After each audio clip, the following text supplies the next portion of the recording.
Il-President ta' Malta se jorganizza l-14 edizzjoni ta' Festa Ċitru bit-tnedija ssir f'attività mal-istudenti tal-Ekoskola tal-Kulleġġ de la Sal fil-Masġar taċ-Ċitru tal-Palazz San Anton. Waqt din l-attività għal darb'oħra se jinbeħ l-arinċ, lumi u frotti ieħor taċ-ċitru maqtuħ kemm mill-ġardinar u kemm mit-tfal tal-iskola mill-ġonna tal-palazz. Dan apparti kekijiet u ħelu magħmul mill-arinċ bil-fondi kollha jmorru għal The Malta Community Chest Fund.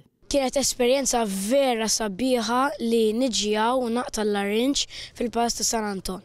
Aħna d-darasal ġilet għajna l-arinċ l-Ekoskola u koll l-lum biex namlu għal-Festa Ċitru.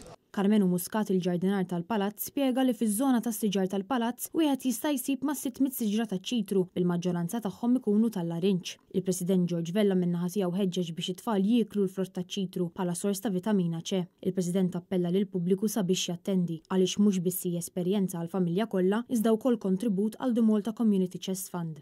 Din hija waħda mill-attivitajiet li jsir matul is-sena mħabba ġbir ta' fondi għall Community Chest Fund. Hija attività li ormai la ssir mhux ħażin, ovvjament qiegħda anke biex tippromovi dak li huwa ikel healthy. Min jista' u minu għandu jista' jispira ċertu fondi biex jagħtihom il-Community Chest Fund, mhux neċessarjament jiġborhom kollha fil-26 ta' Diċembru, imma jkunu mqasmin matul is-sena. Din l-attività se tkun qed issir nhar il-Ħadd li ġej 15 ta' Jannar fil-Kitchen Garden f'Attajt mill-10 ta' filgħodu il qudiem.